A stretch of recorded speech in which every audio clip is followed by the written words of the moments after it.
Greg, you've been involved in the game a long time. What would you call that goal that Eli Sam just scored?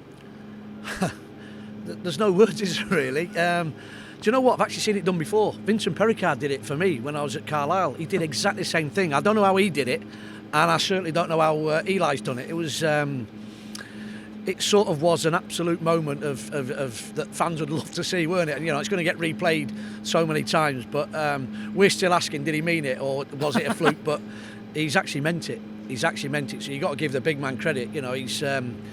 He's come off the back of what we didn't think was a great first half, and we've produced two fantastic moments, and and we win the game. Yeah, the first goal is probably not going to get talked about that much, even though it was a very well taken goal with plenty of work to do to even get himself into a shooting position. I mean, I think that's what Eli does, doesn't it? He gets something off this left hand side, and he manages to drive in and on his right foot with a bit of power and a bit of strength, and he takes it really well. It's a good goal, isn't it? In any man, but then when you see the other one, it's almost like a tap-in.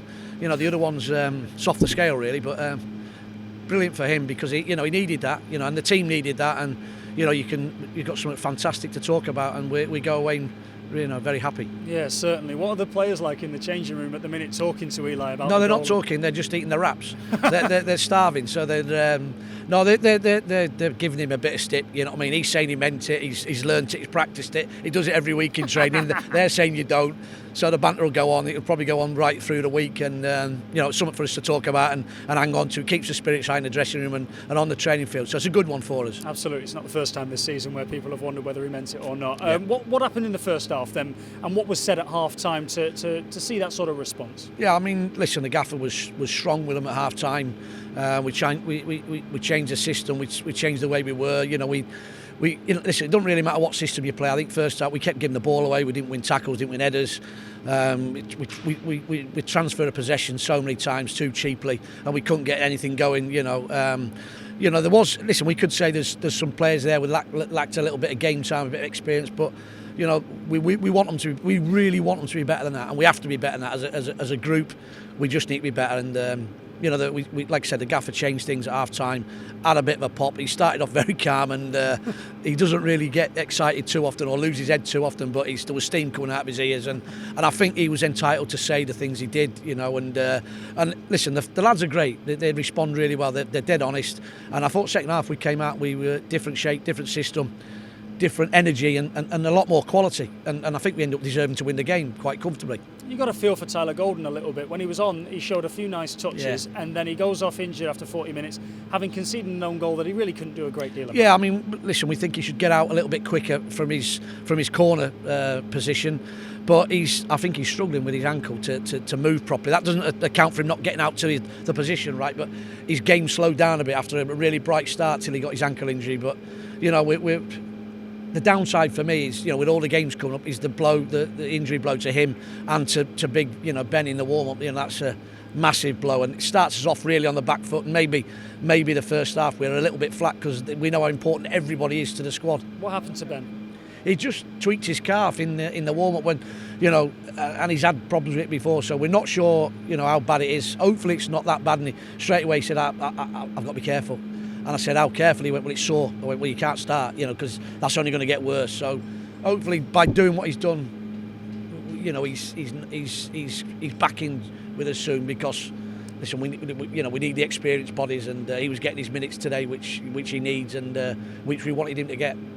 We see another team come to Meadow Lane and try and employ that high press, and for a time in the first half it did work, and it did force the players into a few rushed passes. What is the way to beat the high press, particularly when you're not passing it well, as was the case early in the game? Kick it over it.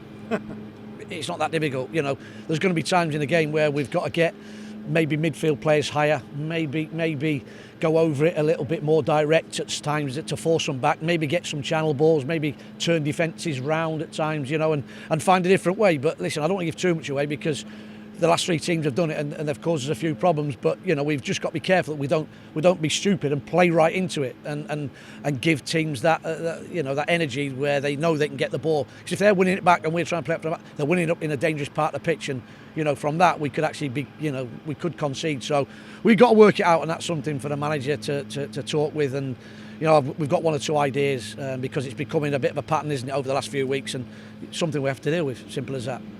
Cal Roberts was hoped that he would be able to feature in this game, but he's not been able to. Is that precautionary, or is it flared up again? I think it's precautionary. To be honest, I don't know too much about where he is with stuff. I haven't really. There's that many games and there's that many things to do prepping for the games that that just Cal's not going to be right. Okay, right, fine, let's move on. But I don't think it's long term.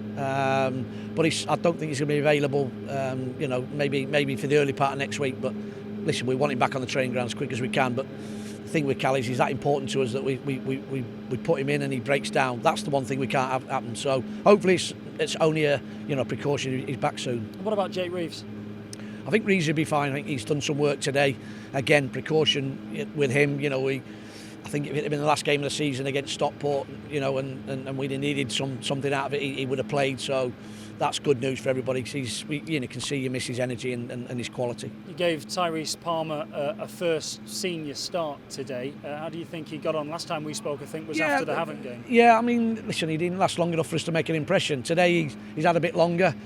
That's how hard it is. That's the standard. That's the gap between where you are, Ty, and what you've got to get to. And at the minute, he's probably not ready to play 90 minutes. A bit like Jimmy was at the start of the season. Jimmy's looking like a bit of an handful at the minute. But Ty's got to learn, and he's a good size, he's a good strength, he's a good kid. We want him to do well. We want the academy to keep producing players. We want to get them through as best we can. But top and bottom is he's probably not ready yet to play 90 minutes. But if you can get him attached to the squad and get him training with us on a more regular basis, it's been difficult with the COVID. He's only going to get better for that, and he'll learn from this again, like he learned from the Havant thing. He'll learn from this today. You move into March after this one, and hopefully Kings Lynn on Tuesday. I say hopefully because there's a little bit of uncertainty around that, isn't there? Because their owner said that they don't think that they'll be able to continue on past the end of February. I just wonder if you guys have heard anything different. When's the end of February? Well, it's the 27th today. So it's the end soon, isn't it? Well, exactly. Yeah. Today would be their last game. If they're saying that, well, listen, I hope you're wrong. I hope you're wrong, and that they do turn up and play and see the season now. I think, obviously Dover, have they gone public today saying that's formally the end of their... Right, well, they furloughed all their staff. Right, so no, listen, I just hope you've not heard, or it's not correct what's been rumoured going around there, because we want to keep going, want to keep playing, want to keep winning. We want to put some pressure on the people above us, and what we've done today, we had a bearing on what's going to happen Tuesday, so it's important that we play Tuesday and Saturday, and not even halfway through the season, we're almost looking at the grass growing behind us, the sun shining, thinking we should be coming towards the end of it, and we haven't even played half our game. So I hope we get a game Tuesday, and we'll be looking forward to that. Yeah, me too. Just finally then, what does it mean for the football club to get through to the semi-final of the FA Trophy? I think it means a lot. I think you could see by their bench and our bench, we were getting a bit frustrated, we were getting involved. I like winning games. I said that to you. We like winning games. It breeds the right mentality. It breeds the right environment. During the week, it makes our job a lot easier, and it makes the players more confident and more believing. So, for me, fantastic. And if we can get to Wembley, and give these fans a day out, who, like fans up and down the country, they deserve to see things like Eli today. They deserve to be at Wembley. They deserve a little bit of success. They deserve more than what they've got this season. It's been tough, and we've missed them. It's not the same, just absolutely not the same. So hopefully we get there, one for them, and we can enjoy a nice day out. But I'm sure we'll have a tough semi-finals or whoever it is.